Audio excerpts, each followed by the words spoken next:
Sundance is strong on documentaries, and this year there was a live documentary.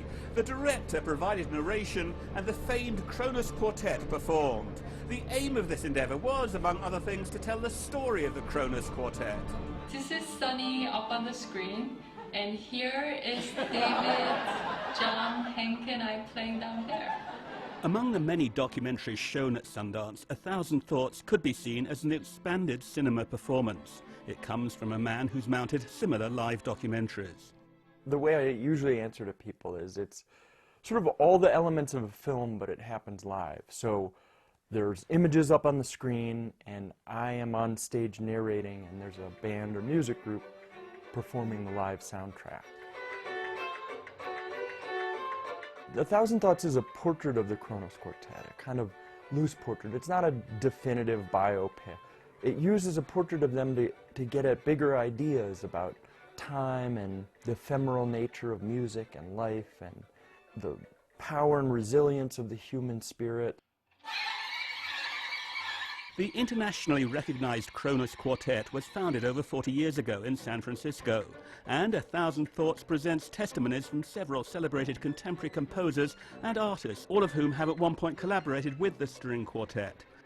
The Kronos Quartet has collaborated with tons of people over the years, from Terry Riley to Philip Glass, Laurie Anderson, Meredith Monk, lots of younger people, and I think it's given them a lot of energy and inspiration over the years to keep working with different people and getting new energy. So when I pitched this idea to David Harrington, the founder of Kronos, I said it would be a live documentary. You'd be there playing and I'd narrate, and he said, I don't get it. Would it be a movie or a concert or a lecture?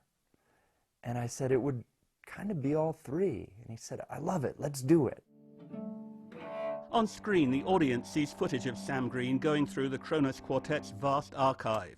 The project's co-director, Joe Beanie, a veteran documentary film editor, believes that showing this process of discovering the quartet's history engages the audience, especially with Sam Green as the storyteller.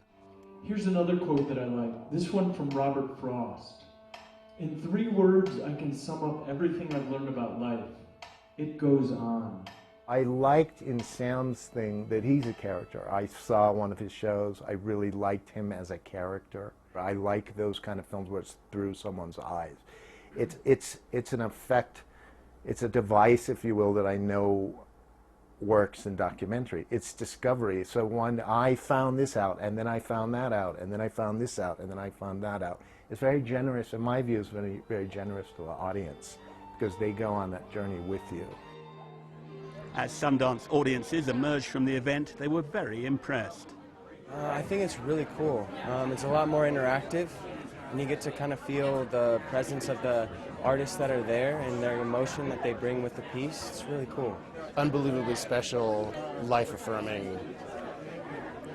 There are no words.